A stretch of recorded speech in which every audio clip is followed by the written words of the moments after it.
ہائے ایسا نہیں ہو سکتا ہم چٹکی پہ جائیں اور سارے کام ہو جائیں. اس کام کو کمپلیٹ کرنا ہو نا مجھے ساری رات نیند نہیں آتی کہ پہلے میں وہ کام کمپلیٹ کر لوں دین ہی کوئی کام اور ہوگا. لاسٹ ٹائم مجھے کافی جگہ کنجسٹڈ لگ رہی تھی. اس دفعہ میں نے کہا ٹوٹل سیٹنگ ہم چینج کر دیتے ہیں. رات کے 11 بج چکے تھے اور بچے سب سو چکے تھے. حذیمہ کو میرے بغیر نیند نہیں آتی اور بھی میرے ساتھ ہیلپ کروانے لگے تھے. یہاں کے لیے مجھے ایک ٹیبل چاہیے تھا جو کہ میرے 3rd فلور پر پڑا تھا اور یقین کرے وہ اتنا ہیوی ٹیبل تھا. میں اور میری ہیلپر مل کر آدھے گھنٹے میں ٹیبل نیچے لے کر آئے. سیٹنگ ہماری یہاں ہو چکی تھی اور اب باری تھی میرینیشن کی. ہمیں نا گھر کے اندر اس مزدور کی قدر کرنی چاہیے جو آپ کی زندگی میں آئی اور کبھی پھر چھٹی پر نہیں گئی. پتہ ہے وہ ہے ماں.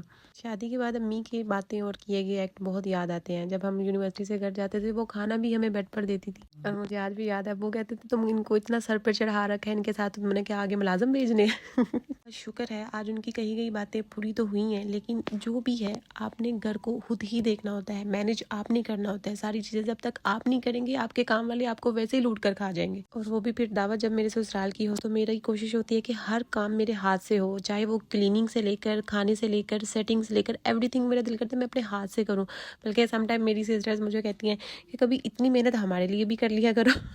ماشاءاللہ اس دن ویدر اتنا اچھا ہو رہا تھا. بچے ماشاءاللہ سے جناب کھیل رہے تھے اپنی موج مستی میں لگے ہوئے تھے. یہاں پہ مین کورس شروع ہو چکا تھا اور پھر یہاں پہ چائے وغیرہ اور باتیں شاتیں اور سب کے جانے کے بعد کچھ ٹائم اپنے لیے.